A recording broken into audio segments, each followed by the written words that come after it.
Yeah, thank you, Dr. Duminder. I hope you can hear me. Yes, clear. We can. Okay, okay. A very good evening to all of you who have gathered here today to witness this second webinar titled Introduction to 3D and 4D Printing Technology, organized by the Sri Lankan Academy of Young Scientists, SLAYS. So on behalf of SLAYS, it is my great privilege to welcome our speaker today, Dr. Gayan Siriwardana, Senior Lecturer, Department of Material and Mechanical Technology, University of Sriwardana. So he will guide us through the latest advancements and future possibilities in 3D and 4D printing. Also, I would like to welcome all our participants. I hope you will have a very productive session. And over to you, Dr. Duminder. Yeah, thank you, Dr. Dinusha. So without further delay, so we'll introduce our speaker for the session. Dr. Gayan Siriwardana is a senior lecturer in Department of Materials and Mechanical Technology, Faculty of Technology, University of Sriwardana. He obtained his bachelor's degree in chemistry from the University of California in 2009, followed by an MSc in chemistry from Sam Houston State University, USA in 2013, where he received his research award. He completed his PhD in polymer chemistry, specialized in polymer additive manufacturing at the University of Texas at Dallas in 2018.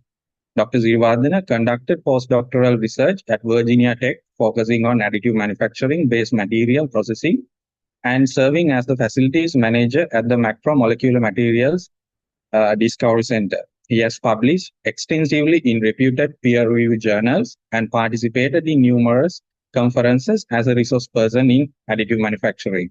Since joining the University of Jawadhanapura in 2020, he has been actively engaged in teaching and research in polymer additive manufacturing, contributing to academic and industry-based collaborations. Dr. Siriwardana, we will warmly welcome you to share your insights on today's topic. Over to you.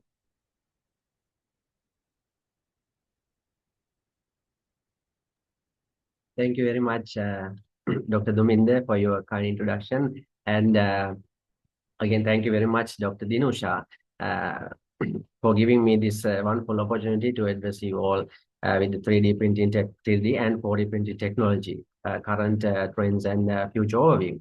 Right, I'm going to share the screen now.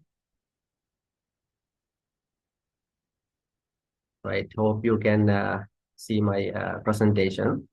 Yes, we can see. Thank you.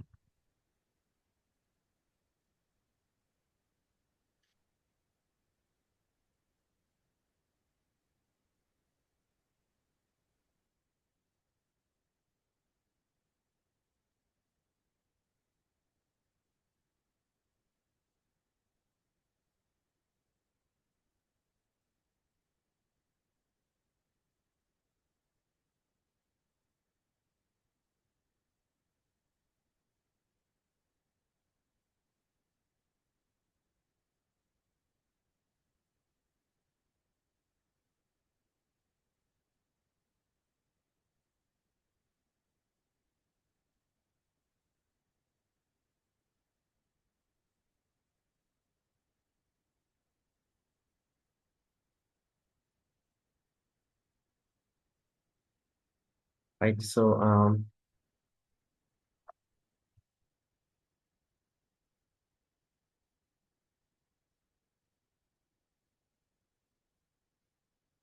right, so again, would you kindly tell me whether you can see the screen, Dr. Domingo, and my. Yes, Dr. Gayan, we can see. All Please. right, thank you. Yeah. Thank you. Okay, so first, right, so introduction to 3D and 4D printed technology, current trends and future overview.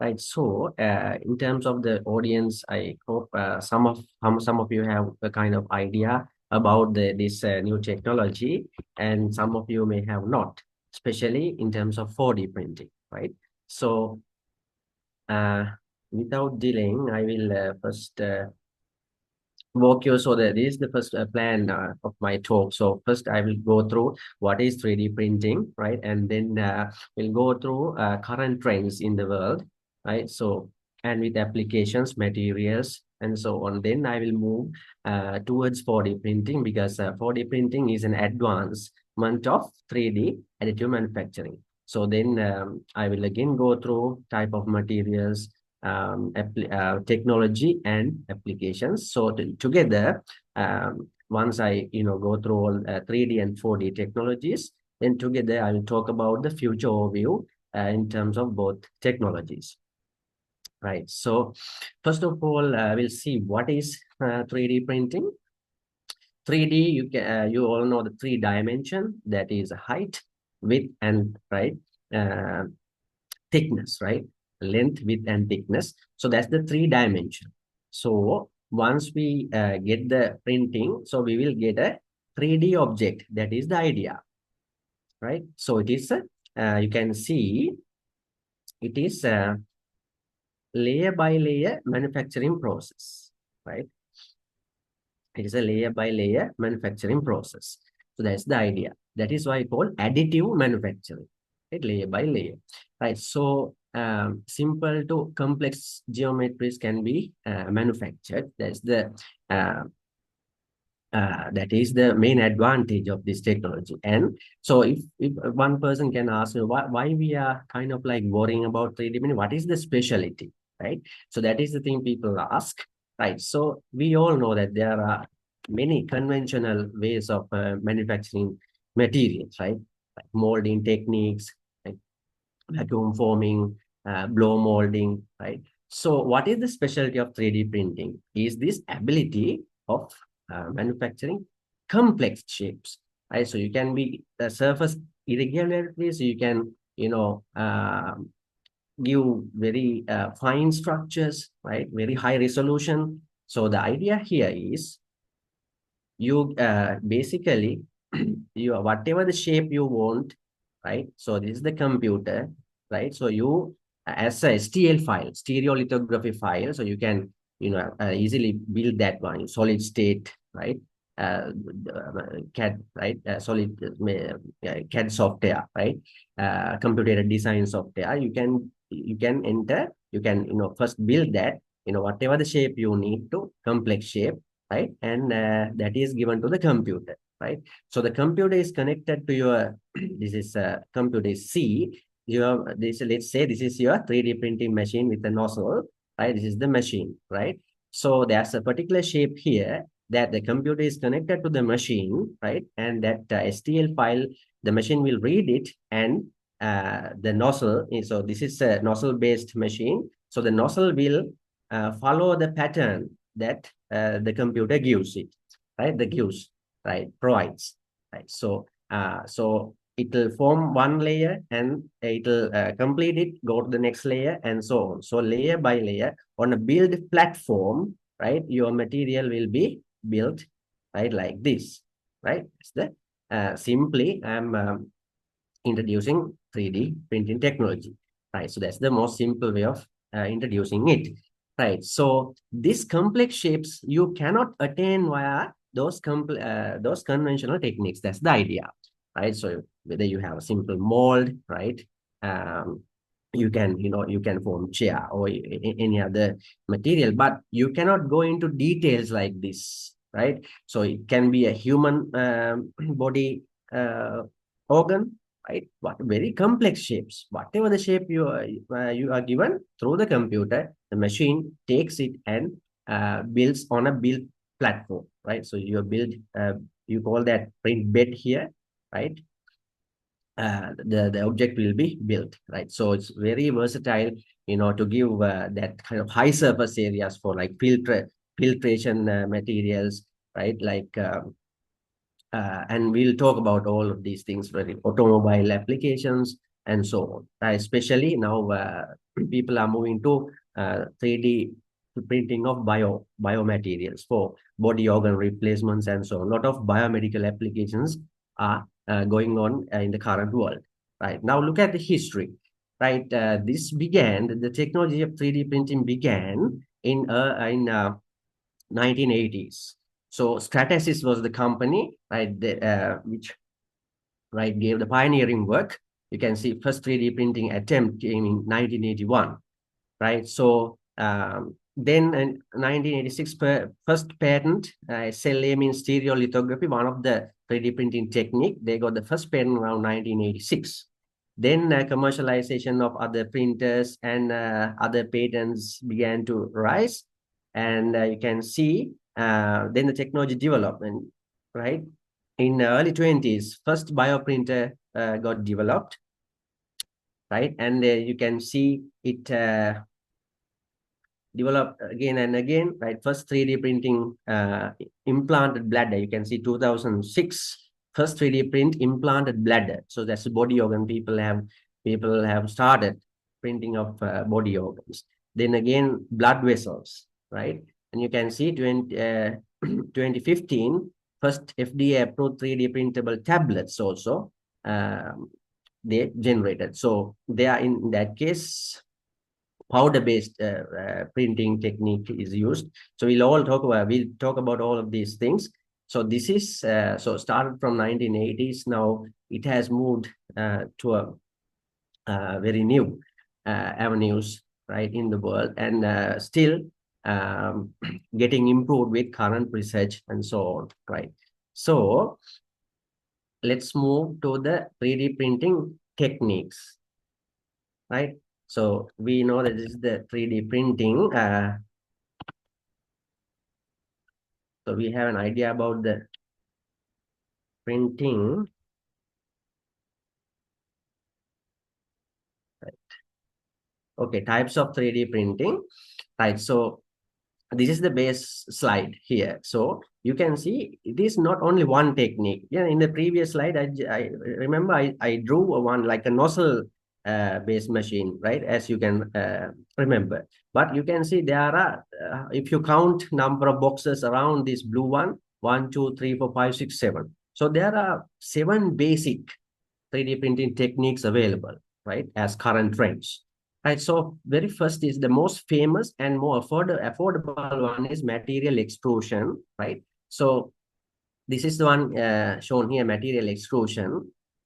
There are two sub-techniques under material extrusion. One is FFF, that's fused filament fabrication. The second one is direct ink write. We call that DIW, right? So both of these, depending on the extrusion technique, and in fused filament fabrication, we heat and melt the polymer material, right, and extrude through a nozzle.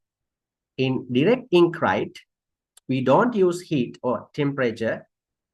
Instead, we use high pressure, right?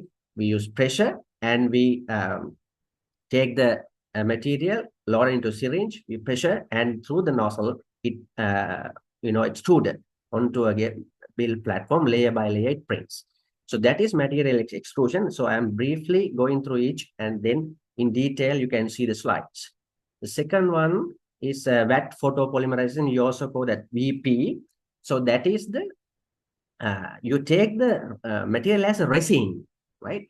Photocurable material. Photocurable. The material has to be cross-linked by using laser, right? So you have to have that kind of chemistry in your resin, right? So that's the requirement there. So here, material extrusion, there you can have solid or gel-like or paste-like material,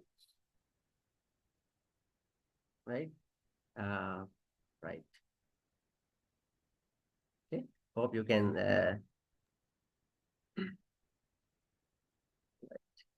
Oops.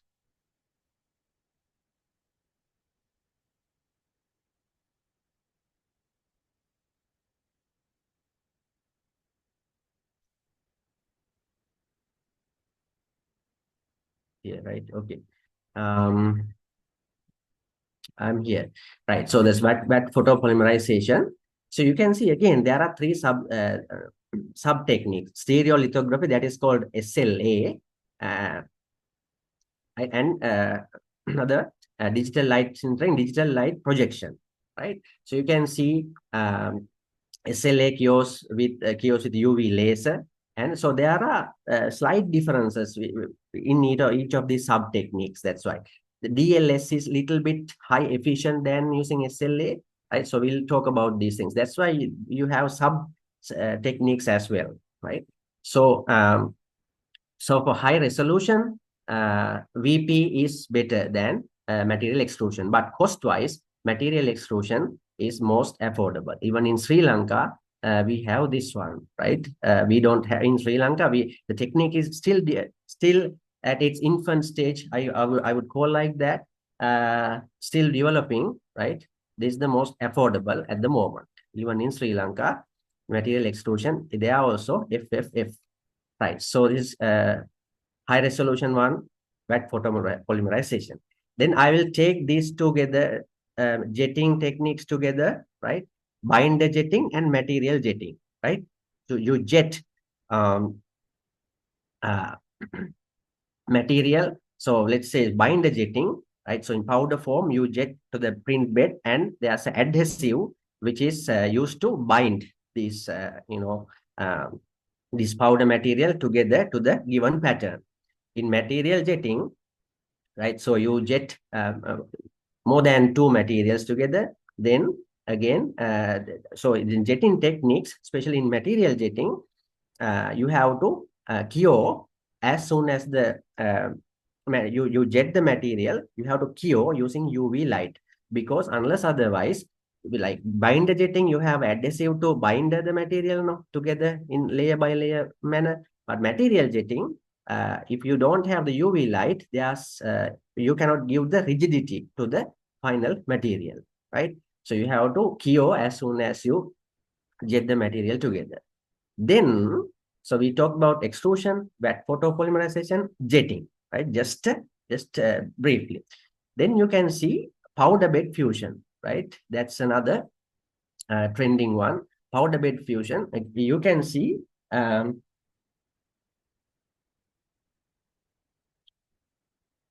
right? You can see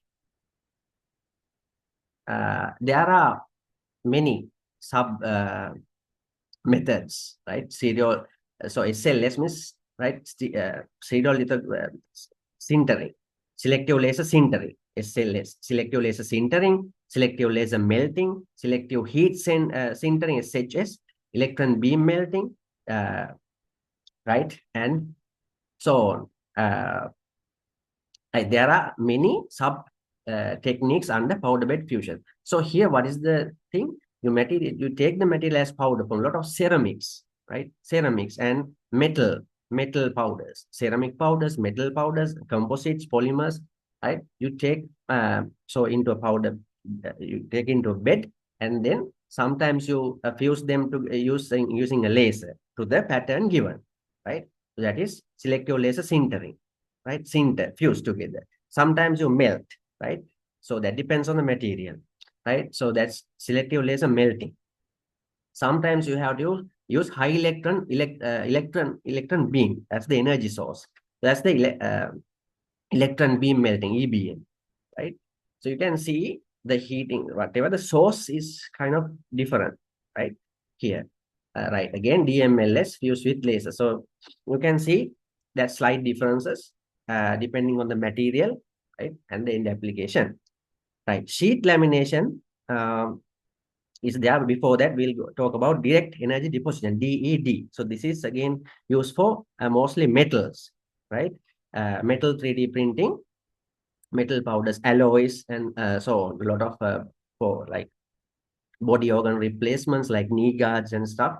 People are using, not in Sri Lanka, in Europe and US and other developed countries, they use direct energy deposition. Here is idea is kind of the same.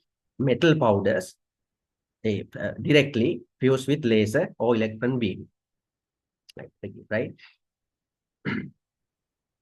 Whether you use a laser or a heat gun or an electron beam, high energy electron beam, whatever it is, or nozzle, right? You get whatever your job is to layer by layer manufacture whatever the given shape coming through the computer, right?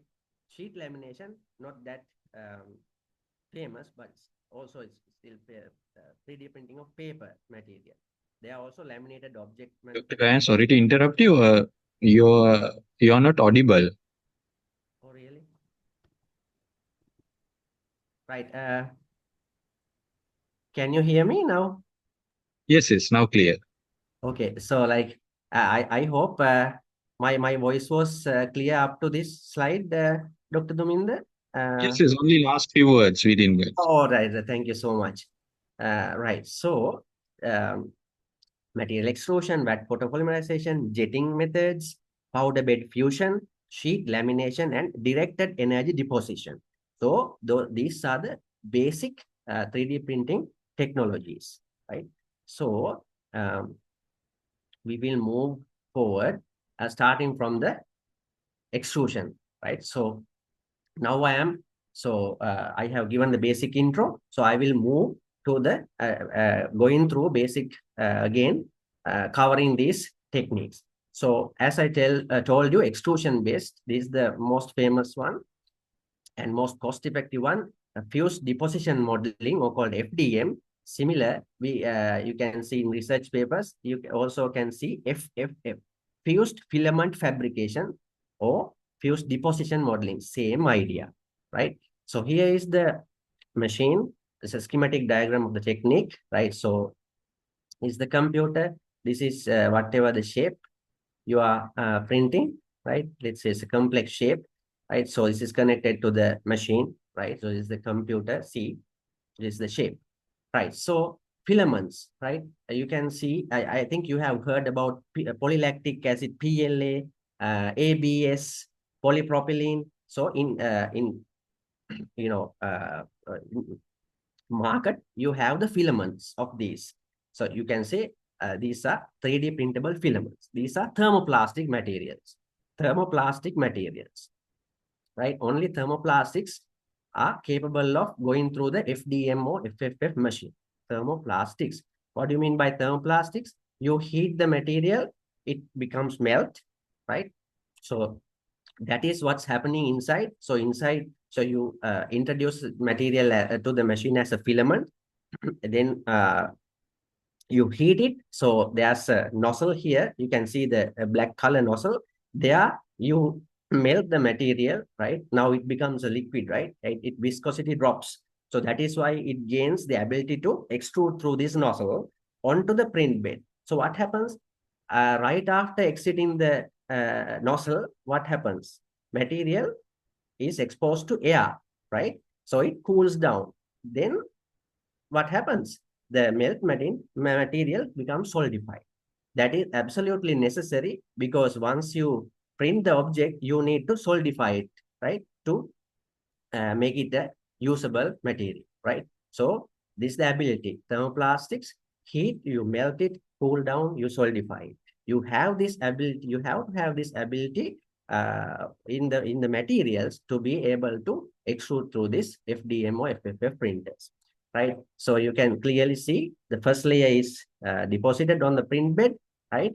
So it will the nozzle takes the pathway. So if this is this is like a tree shape. Let's say it's a tree, right?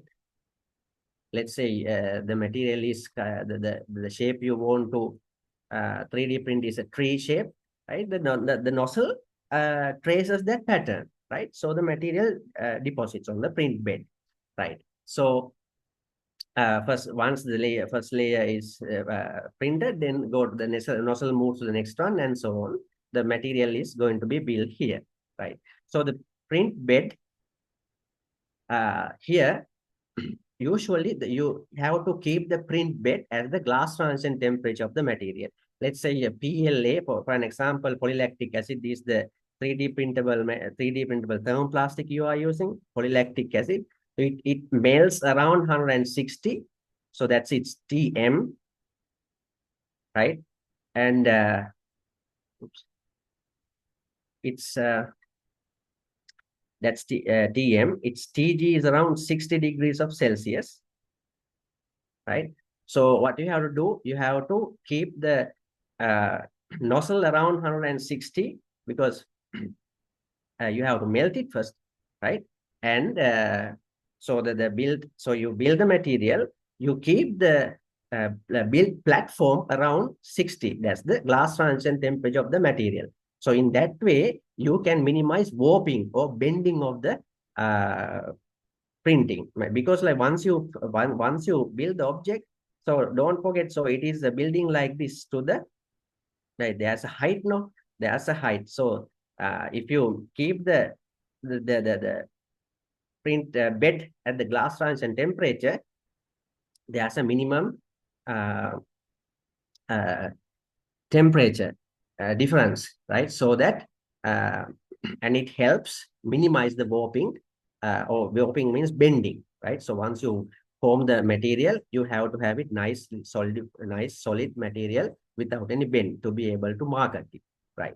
So that's basically the FDM technique, right? So hope you understood it.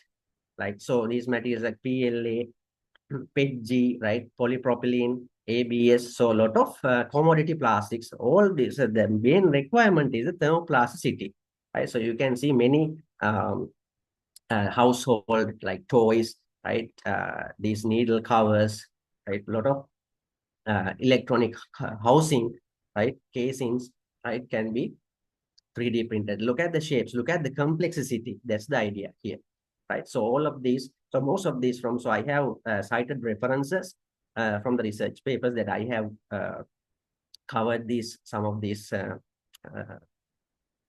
images, right? So next is the direct ink, right? Remember this, hope you can remember this. So we don't use heat here, we use room temperature, but you use pressure, right?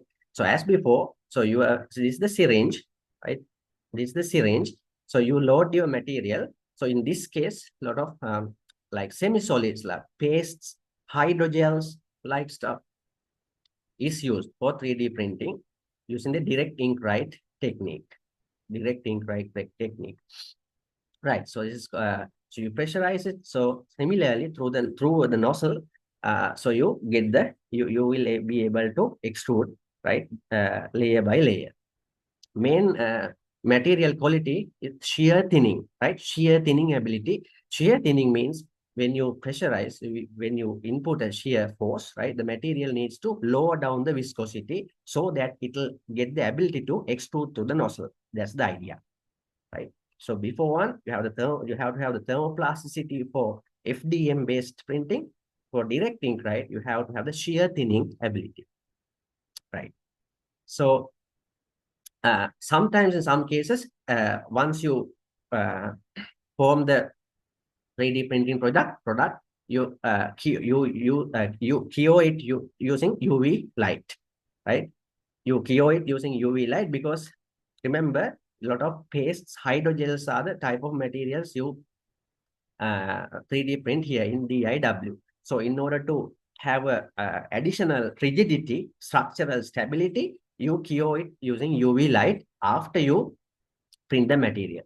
Because when you print, right, don't use the UV light here because it will clog the nozzle, right? Once the material is printed out, then you carefully, without clogging the nozzle, you expose it to the UV light, then it will cure, but you have to have the curing ability in curing chemistry with the material, right? So that's also depends on the material. Sometimes you don't have to, but if your material is very kind of like gel-like, then that UV curing will give you additional stability after you print, right? So a lot of biomaterials have been 3D printed using DIW, right?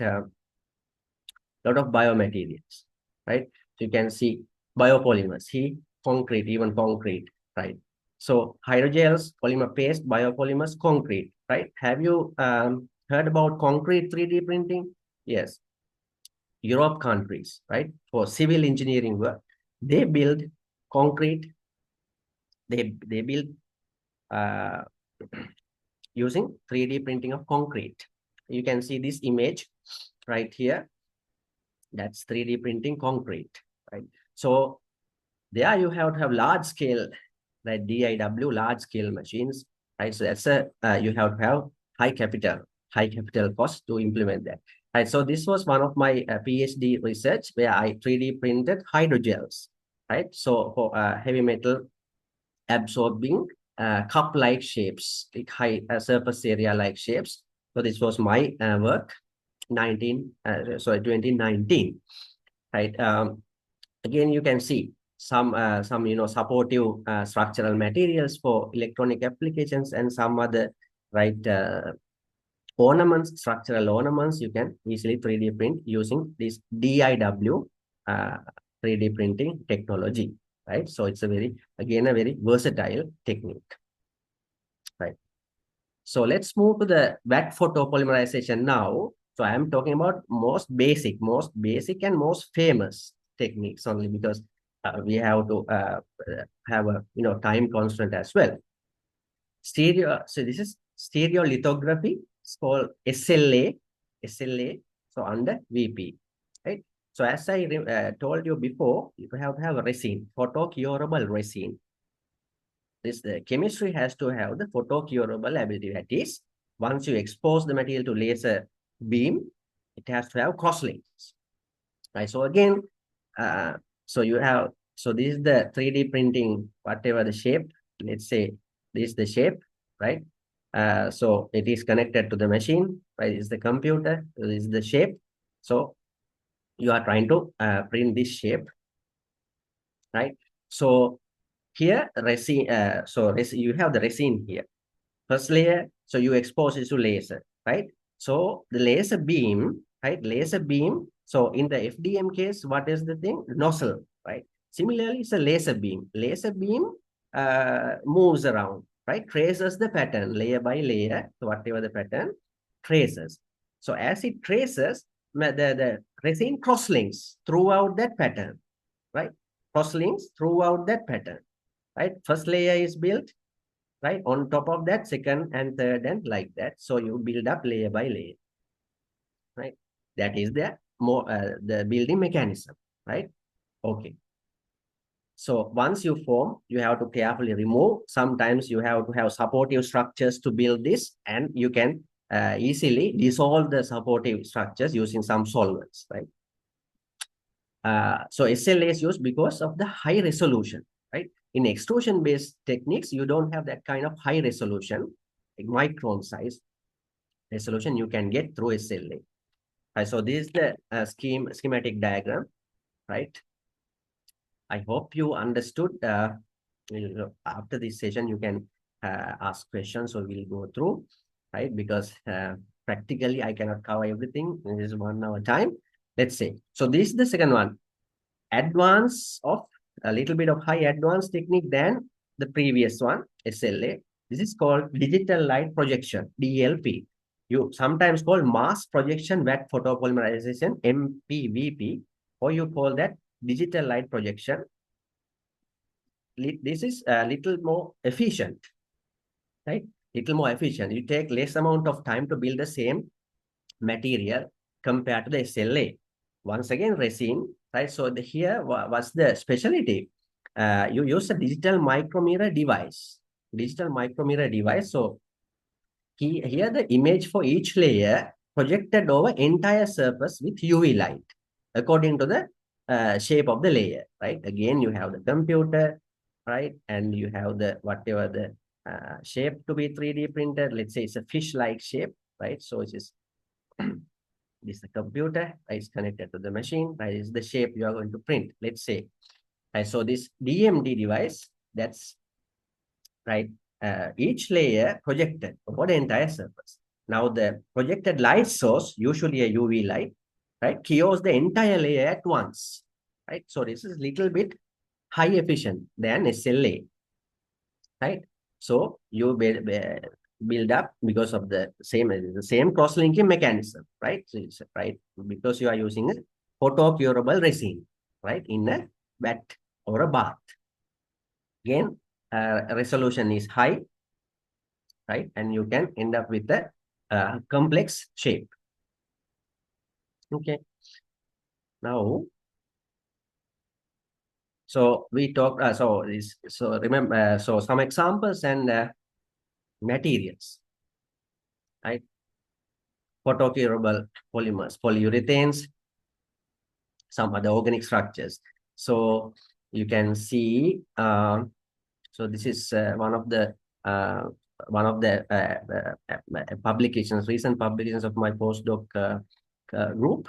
So you can see some dental applications, right? Like tablet-like materials, right? You can do a lot of things using this wet photopolymerization for a lot of biomedical and other applications, right? A lot of biomedical applications, that's the key point, right? Okay. Now let's move to another 3D printing technique, powder bed fusion, right? Powder bed fusion. So this is selective laser sintering, right? You get ceramic or metal powders, right? First layer is, introduced to the powder bed, right? Laser comes and sinters, right? Particle size is very important here, right? Remember, whenever the material is like powder form, can be polymer powder, composite powder, ceramic powder, metal powder, particle size is the key point. So it's a lot of trial and errors you have to, because like depends, the final resolution depends on the particle size. Right? So these particles like fused together, right? Sintering, selective laser sintering, right? Sintering means fused together. Again, mechanism is building up layer by layer. Okay.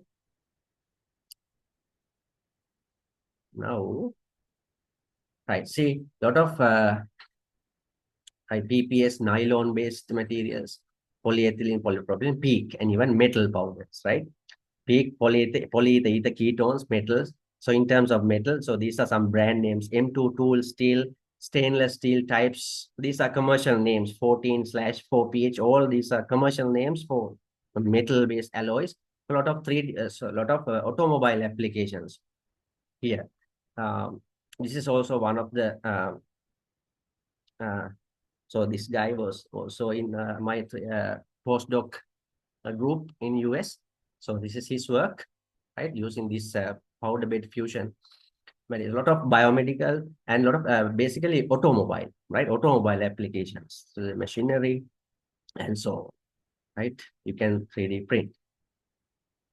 Then, yeah.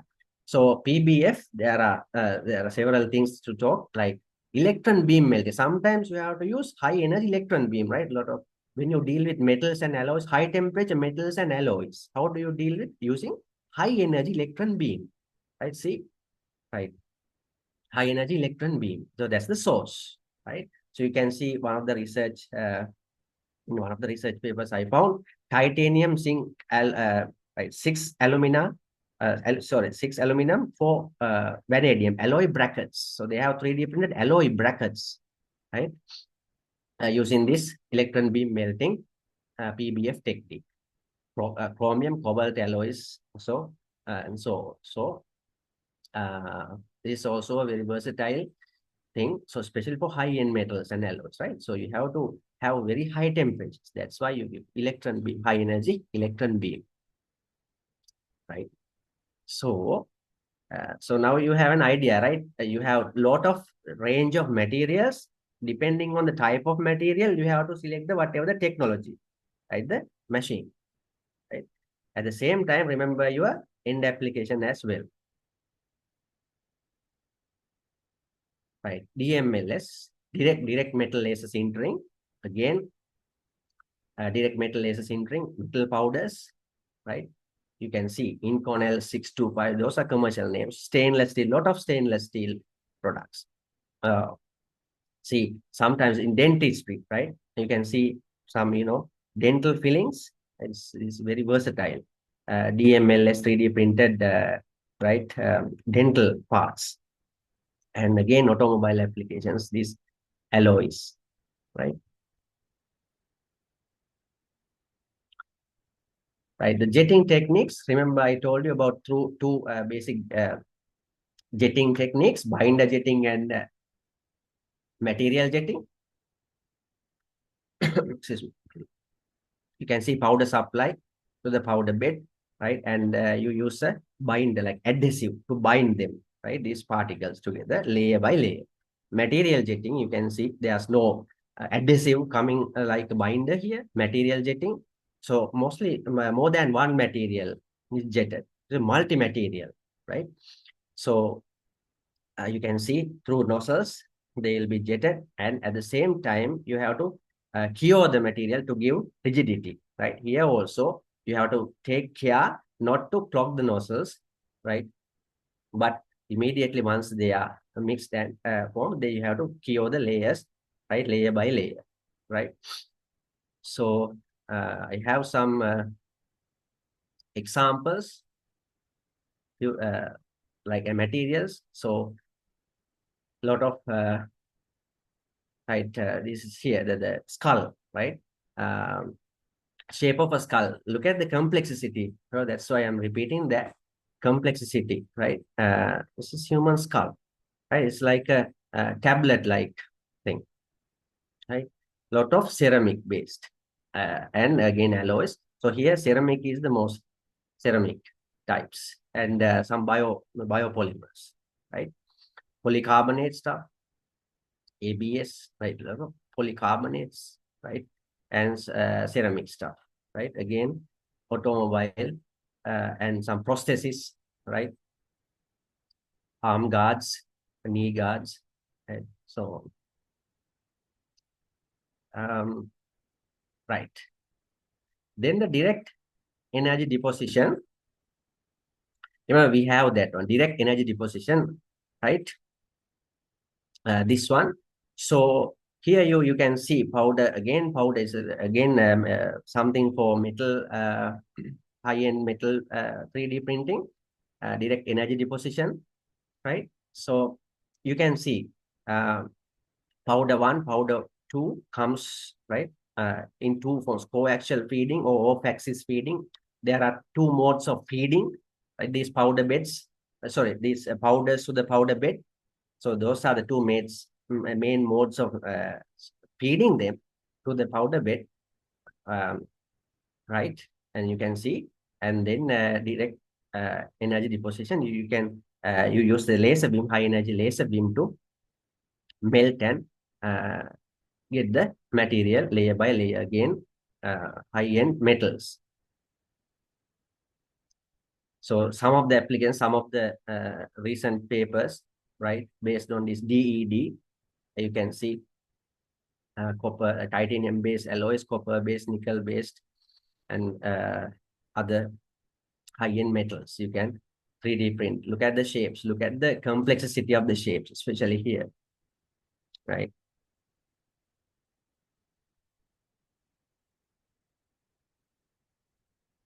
Okay, now times to move to the advancement of 3D printing. So that is 4D printing. Right. So this is the point. Listen to me carefully. What is the fourth dimension? So far we talked about 3D. You have width, you have a length and a thickness. What is this fourth dimension?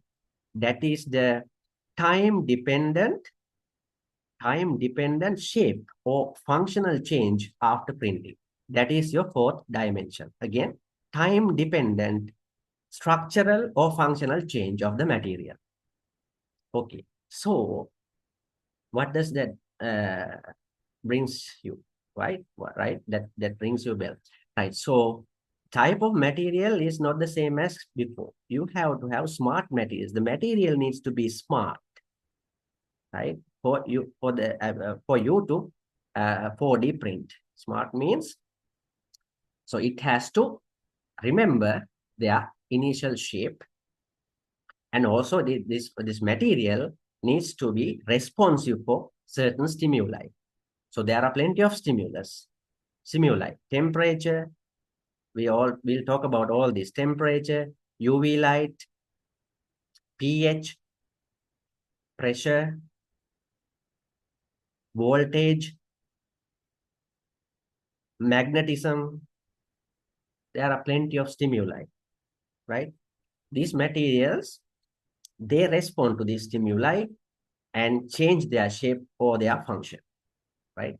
When you print such material, you call that 4D printing, right? So you can see it's an advancement of 3D printing. Again, layer by layer, additive manufacturing, right? Right. Again, layer by layer additive manufacturing, but the specialty is they have a additional time dependent after printing, right? After printing, you have a functional or a shape change depending on the time of exposure to this external stimulus, right? So you can see a material here as an example I have shown.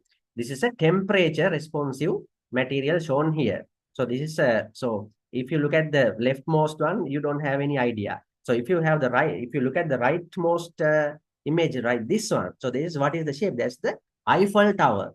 Eiffel Tower. They have 3D printed Eiffel Tower, right? But the here the thing is, so you print that, and then you, since it is thermoresponsive, it's a smart material, right? So it remembers its original shape. So what you do that, once you form 3D, first you 3D print it, then you expose it to a little bit high temperature, right? Then it deforms to a temporary shape. This is a temporary shape. Okay, temporary shape, temporary shape,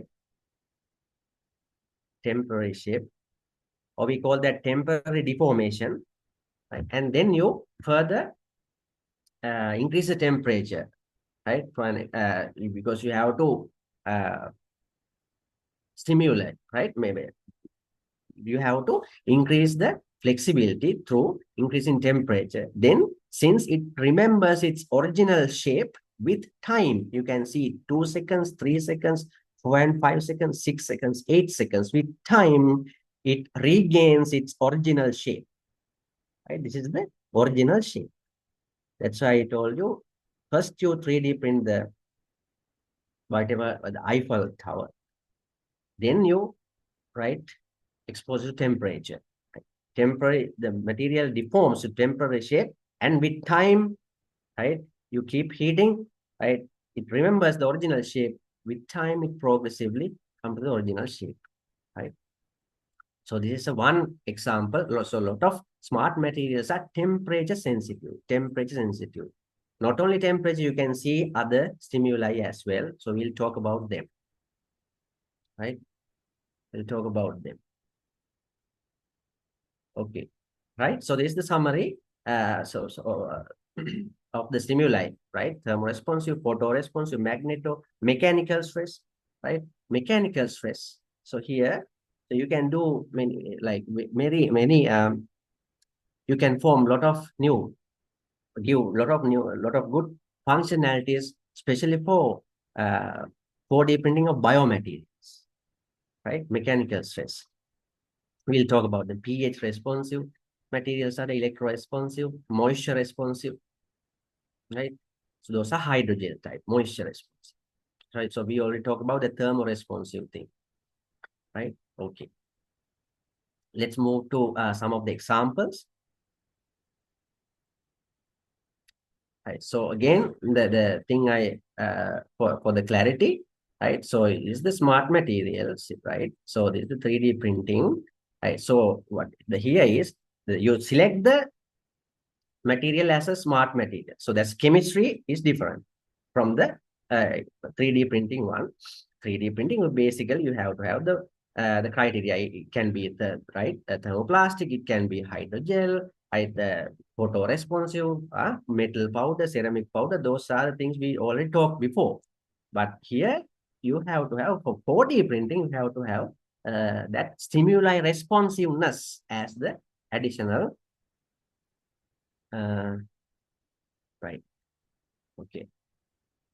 Yeah. So first I will, try to cover the thing, and then I'll, acknowledge all the questions. We will have a discussion, right?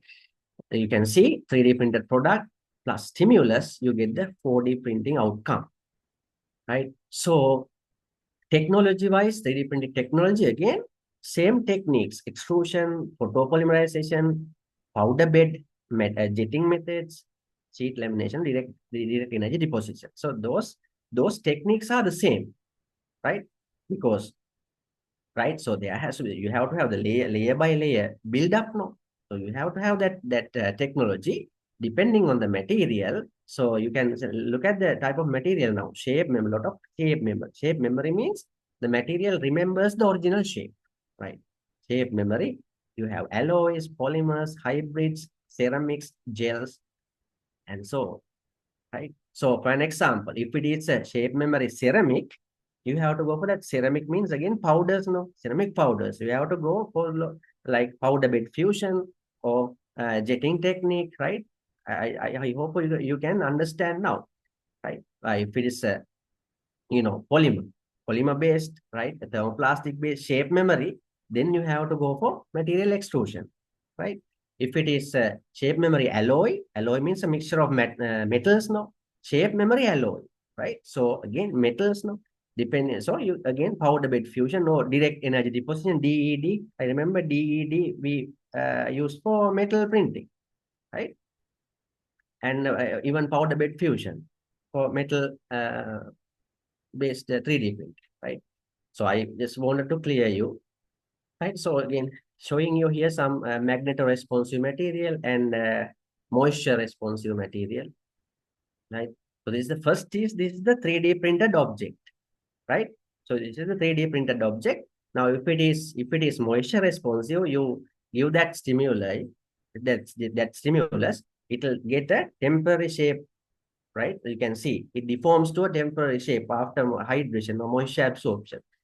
Once you take it out, it come back to the initial position, right? So even a magnetic field, right? So if the 3D printing material has nanomagnet, right? Nanoparticles, a magnetic nanoparticles, or if you incorporate ferric oxide, right? Iron-based oxide, so which have the magnetism generating ability, right? Then you introduce into a magnetic field after printing, or it will deform to a temporary shape. And with time, if it is shape memory, it will regain the original shape. Or if you remove the magnetic field, it will come back, right? So just wanted to, right? So history-wise, so see, this is not that early, right? So 2013 is where 4D printing, right? Skylar Tibbets, that's the pioneering research group, right? So 2013 until now, right? Okay. So you can see, right? 4D printing self-evolving structures like origami, robotics, and so on, right? You can see hydrogels, right? Smart textiles and 4D nano. When you print nanomaterials, the particle size, I told you, right? When it comes to powders, particle size is important. If it is nano size, it's nano printing, nano 3D printing. If it's also stimuli responsive, and nano, it's called 4D nano printing, right? And neural engineering self-healing materials, 2018, multi-metal 4D printing, multi-metal, and even multi-material. 4D printing, entire resourceable scaffolds, a lot of biomedical scaffolds, right? For tissue generation, right? For tissue replacements, right? In body organs. So people are using this 4D printing technology, right? For biomedical scaffold 3D printing, right? So you can see 2020, yeah, they have started doing this. This is why I told you, this is the world trend now, right? Trying to going through research, novel material, producing novel material for biomedical applications such as scaffold printing using this 4D technology, right?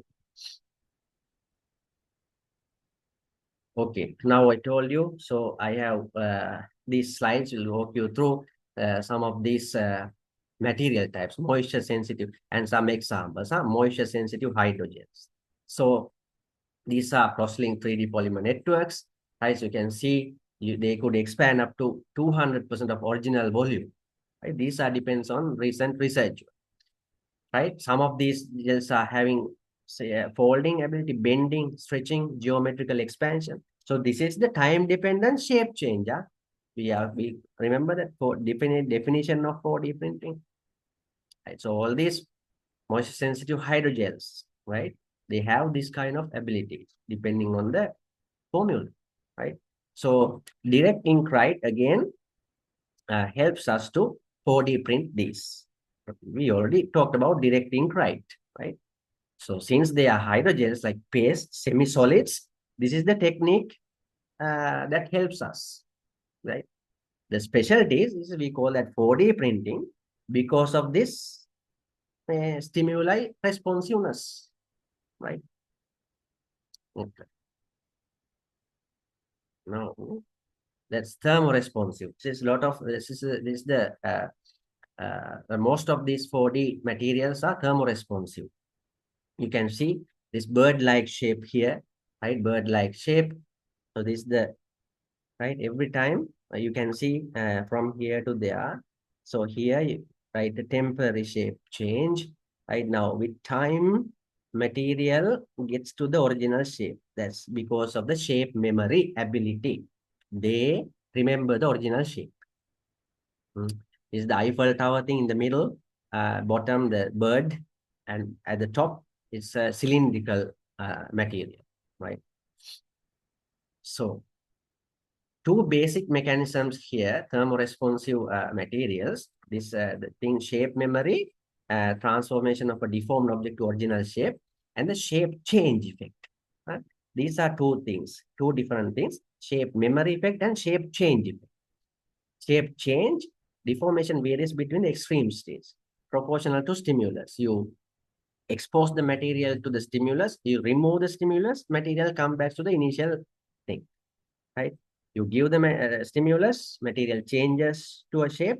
You remove the stimulus, material comes back to initial state. That is shape change. Shape memory effect, little bit different. In shape change effect, for an example, right, listen to me. You heat the 3D printed object, it deforms. You cool down, it comes back to the initial shape. That is shape change effect. Okay.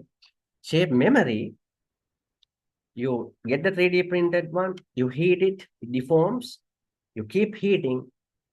With time, it takes to the original shape, right? Shape memory. Remember, you did not cool it. You did not cool to get the original shape, huh? But with time, with heat, right? It since it remembers the original shape, it came to the original shape with heating. Right? That's a shape memory because it remembers the original shape. Shape change is little bit different. Right. So, and here, again, see, this is called a gripper system for biomedical application, gripper, right? 4D printed gripper system, right?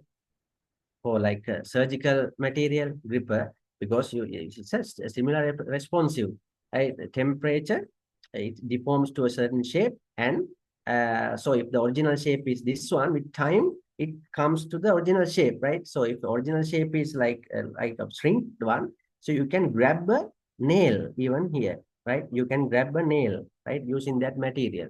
So how about using it as a surgical or diagnostic tool? So that is the advancement.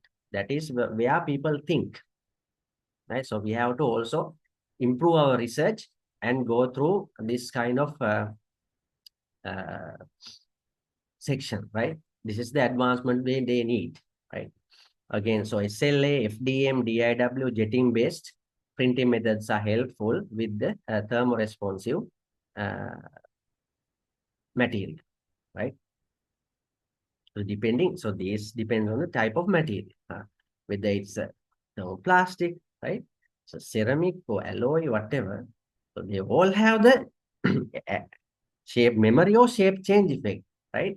So that is why they select as, right? They get the ability to be 4D printed. The technology depends on the type of material, right?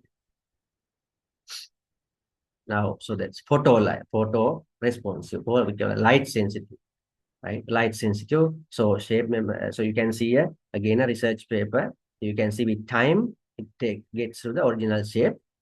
So light acts as an indirect stimulus, right?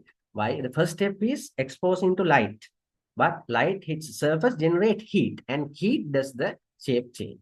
That is why usually light is said to be a indirect stimulus, like indirect stimulus. But first step is to absorbance of light. right?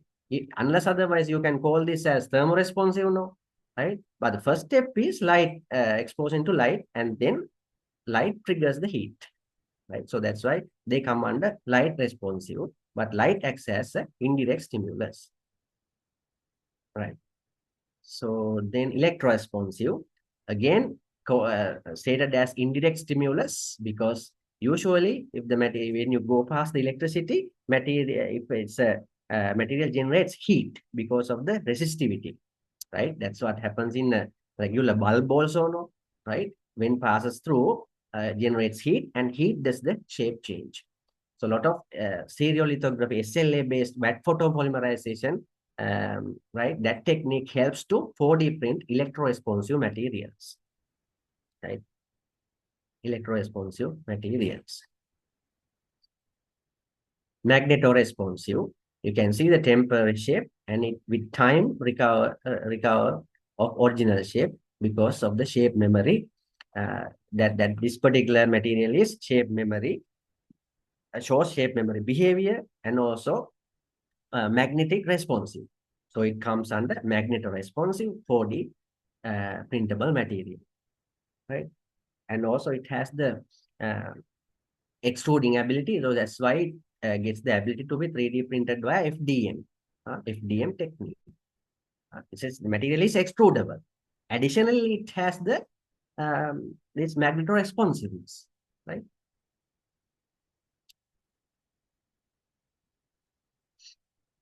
pH responsive. A lot of pH responsive material has this right responsive.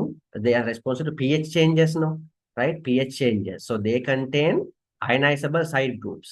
Right? They donate or receive protons from the medium. Depending on that, structural change happens. Right?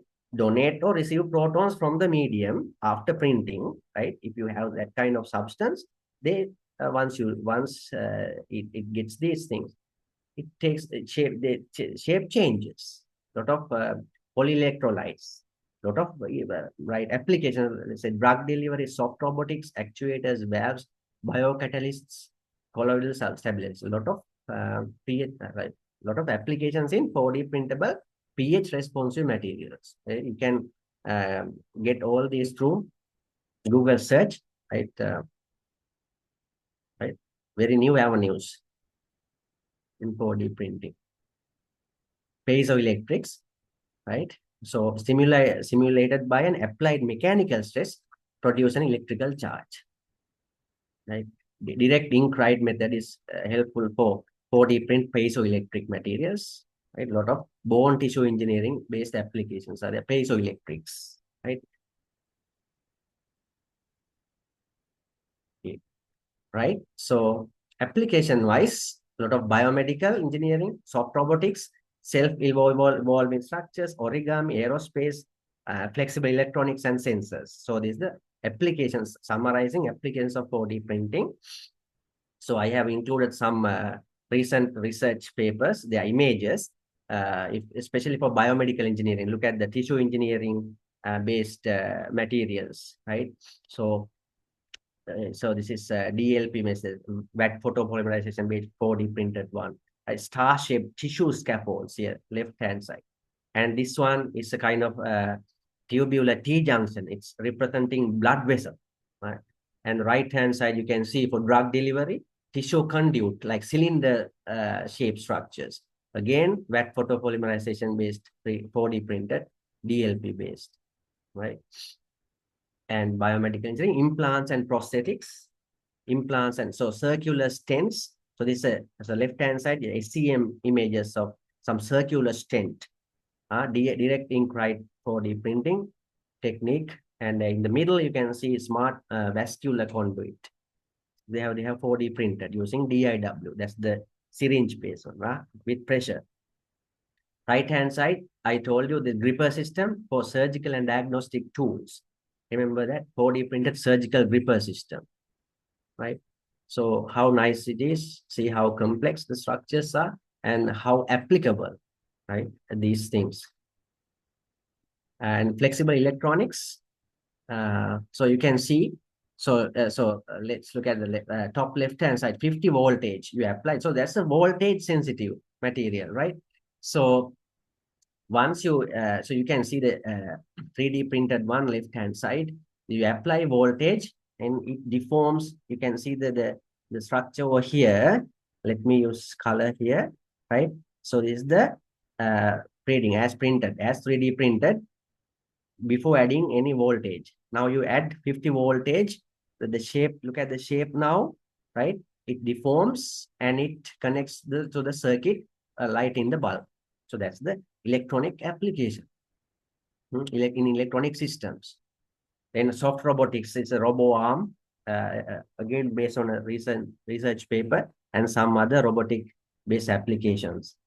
And these are self-evolving structures. With time, they have regained the original shape. So some deformed into a certain shape, and with time, it changes the structure. And some origami, right? So here, mechanical stress and temperature, both.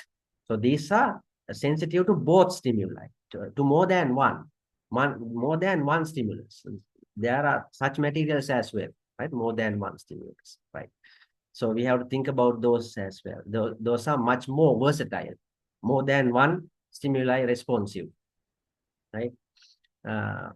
Okay, right. So kind of like coming to an end because we have to have some time to go through some discussion as well. So future overview. So still research needs to be progressed, especially in terms of novel material design.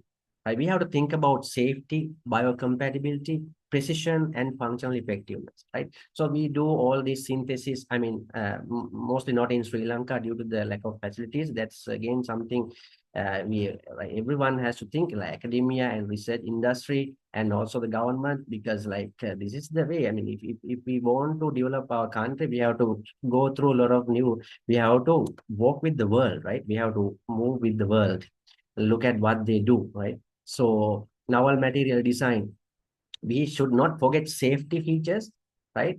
And right, all the time we have to have those safety regulations satisfied.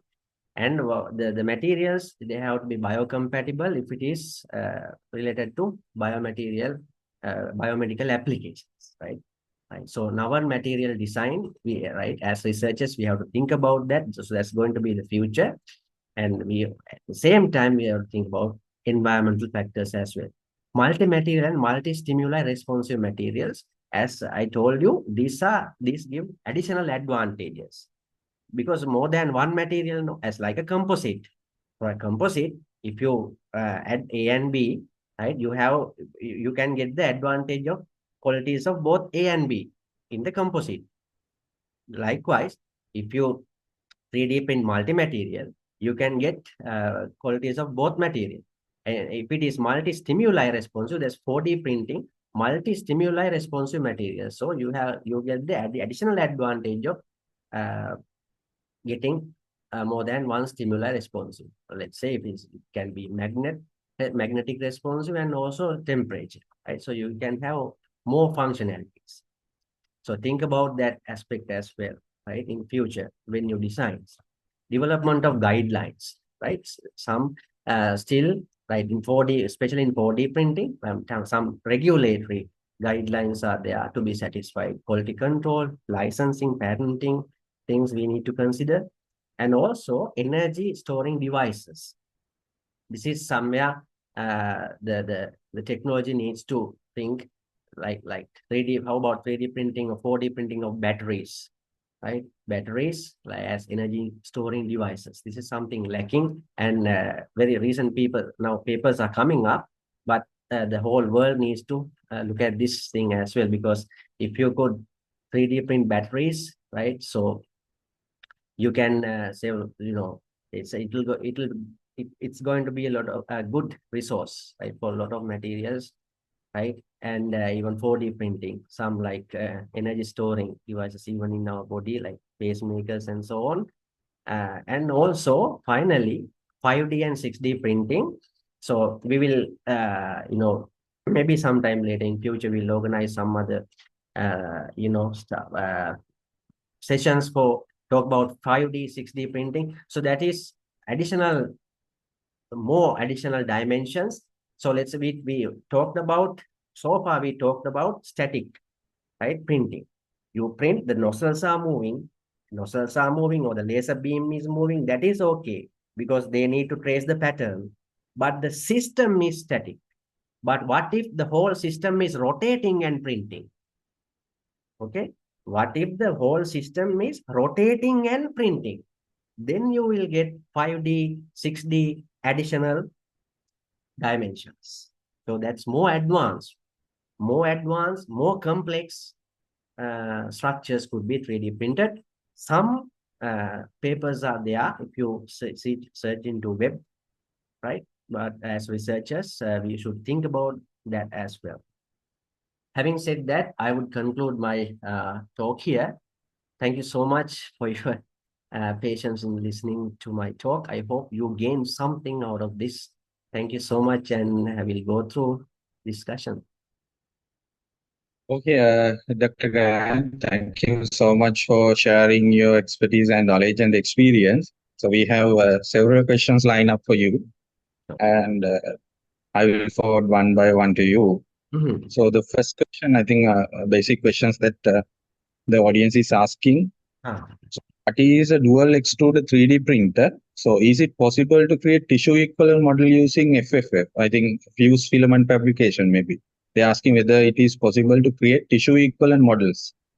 Tissue using equivalent models, right? Right. So that's yes. kind of challenging because tissue equivalent models. So as I went through, we have to talk about that. We have to think about the biocompatibility. First of all, we can, but the idea here is FFS mostly go through the thermoplasticity. So whatever the material, first we need to characterize and see whether it is thermoplastic, right? I mean, every time. So, but you can certainly get some, additives because thermoplasticity it should be there, right? Because we have to heat and cool. That needs to be there. Plus the biocompatible thing coming from, it can be a composite, right? So I think it's possible, but that's trial and error. So it's a good approach if we could do that. But that's what actually we are, like people have 3D printed PLA, that's a biocompatible and thermoplastic material. Biocompatible plus thermoplastic, right? So yeah, so that's a possibility. We still needs to, go through that kind of good characterization. Yeah, it's a good question. Yes. I think the answer is clear that you mean that we have to find a material, thermoplastic material, which is tissue equivalent. Right, definitely. But we can. Okay, and so there is another question. Are the 3D printers available in the local market are reliable? And what is your point of view on that? Yes, I know few traders, like I don't personally have a lot of experience in, kind of like all the machines in Sri Lanka, but right, like we are also, this year we are trying to establish, as I told you before, kind of like 3D printing unit in our faculty.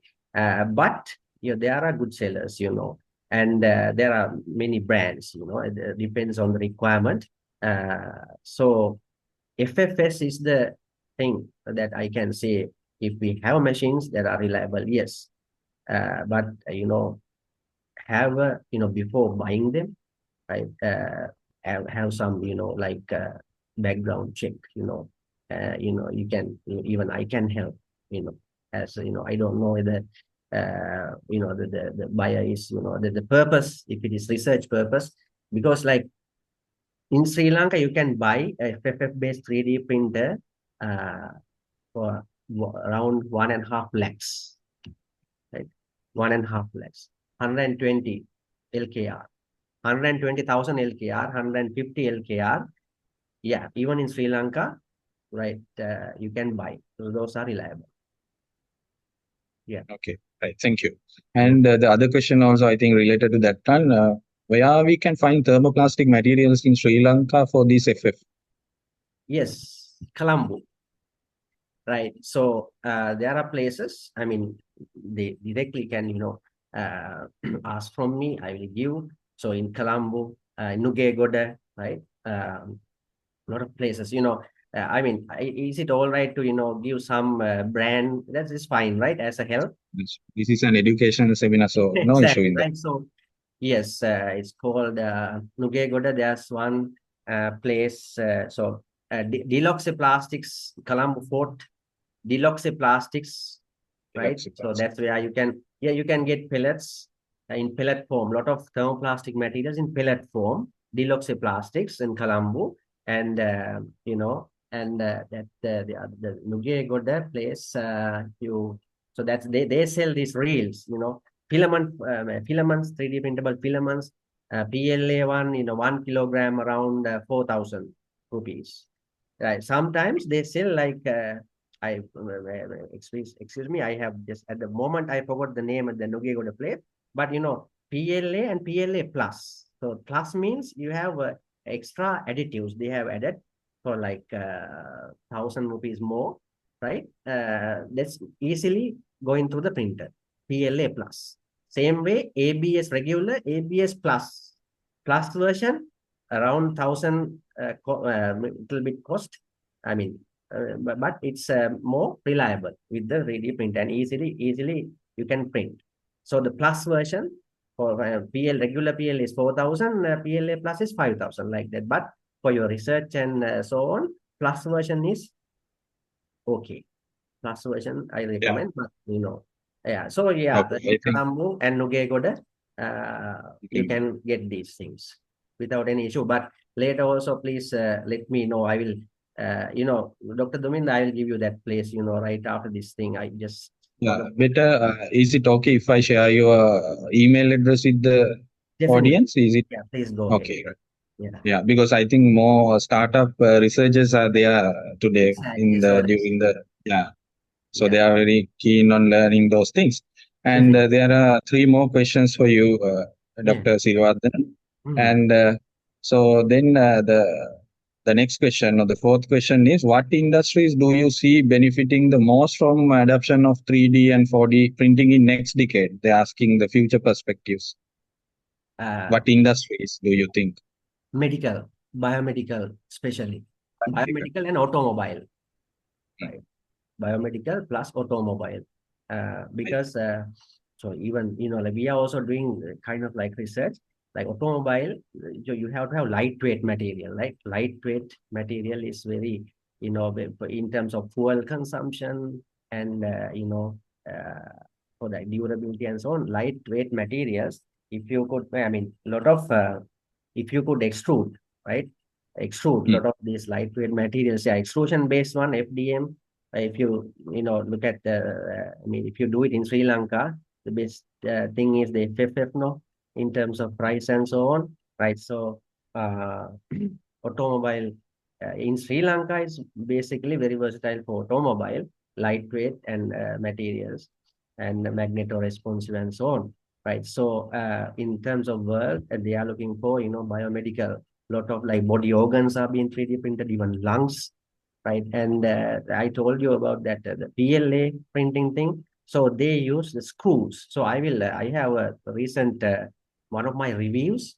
I included 3D and 4D printing biomedical materials. I'll share it with you, Dr. Dominda. You can share with others as well. There I have used that the screws. That you can directly, since they are biocompatible, you can use as fixing screw to the bones, right? So yeah, that's a direct But bone can we print those in Sri Lanka, the biocompatible one? things, right? That's what we are actually trying to move towards that with some collaborations, right? And for few months, from few months, I think I would be able to answer that question. Yeah, Yeah, because that industry is definitely. uh, Remember even million, yeah, millions and billions nowadays in Sri Lanka. yeah, definitely. Yes, Even with the collaboration. prosthetics. Yeah, Yeah, that's why. Remember we talk about that. Laser based that printing also. Yeah, yeah. I That's think. Okay, right. I think yes. And so Yeah, this is the last question. Yeah, no, there are two more questions, and the fifth question is: can that 4D printed materials? I think this is related to 4D printing. Materials be programmed to undergo multiple transformation, or is it just only once? 4D printing, yeah, they can undergo, but not everything. Most of them are thermoresponsive, but I think I mentioned about like active origami, kind of like that box kind of thing. Yeah, so it undergoes like mechanical stress plus heat. Then it's a multi stimuli material. Yeah, so there are not only yeah They not are not asking whether it is possible for the multiple transformation. I think they are checking whether that the shape memory can be repeated several times. So is it just after 5 seconds it is come to the original shape and it stopped right there? repeatable actually. So those Yeah, okay. repeatable. Actually, everything depends on the type of material. So if it is shape memory, I mean those are repeatable. So I mean those papers, you can see those are high-end papers. If you could generate those things and publish, it'll be high-end. But yeah, most of them are repeatable. If you have that quality, repeatable. But in some cases, depends on the polymerization and so the conditions. Sometimes they would not, but most are repeatable. Okay, right. So yeah, right. So then there's another question. That might be the last question because the question after that is already being forwarded. The last question is, are there any internship related to 3D printing in Sri Lanka? I think students are interested to know whether they can do their internships. Right. Luckily, I am teaching. I am teaching, as a auxiliary course, like a supportive course, for the new batch. It's a 3D basic introduction to 3D and 4D printing. I mean, if they come to our faculty, like I am teaching that, and some of the places they have asked me to do this kind of like certificate based 3D printing courses. And right now there are some, not many, right? Not many. That's why they have even asked for me. Right? In future, hopefully during this year, right, I am going to get involved in those cases, and I will definitely let you know. Okay, yeah. So we can share with the audience as well. So Definitely. and yeah. I And mean, Dr. right now, the people who are doing is like they enjoy, like they from scratch. They start from scratch and they do their own local 3D printing, right? Own local. They learn by web, and they not established places are not there still, like certificate course or diploma level or so on. That's why we have to target it, actually training our people. A structured course for the I think the newcomers. Yeah, that should be ideal from a university. Yeah. Okay. Right, and I think you are the only one expert to do that here in Colombo.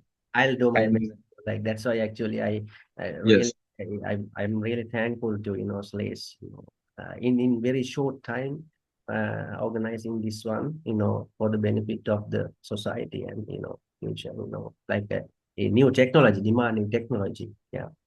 Thank you again. yes, okay.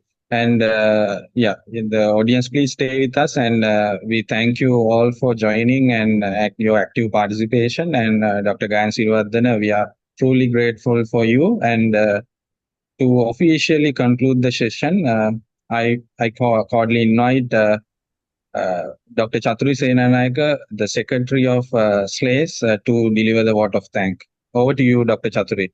Okay, thank you, Dr. Duminder. So good evening, everyone. So it's my great honor and privilege to extend a heartfelt vote of thanks at the conclusion of this insightful webinar on Introduction to 3D and 4D Printing Technology.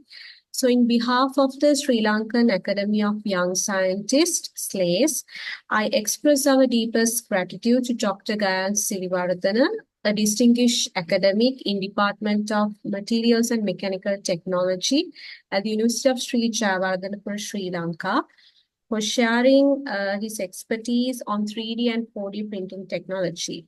So we truly appreciate your time and effort in making this webinar informative and engaging. And a special thank to our valued participants who joined us today with great enthusiasm. So your participation and insightful questions made this session engaging and valuable. And I sincerely thank the session moderator, Dr. Duminda Satarasinghe, for the smooth facilitation, ensuring the webinar success. And I also thank Dr. Maheshi Mapala Gamage and also Dr. Duminda Satarasinghe for their excellent planning and coordination, so which ensure the smooth and successful execution of this webinar. Finally, I would like to thank the SLAYS President, Dr. Dinusha Udugala, and the SLAYS Council for their support and efforts in making this webinar a success. Once again, thank you all for your time and participation. We look forward to more such engaging discussions in the future. So have a great rest of the day. Thank you very much. Thank you very much, Dr. Chaturi. Thank you. Okay, thank you, Dr. Gayan and Dr. Chaturi. So we'll end the session. Thank you so much. Thank you. Thank you.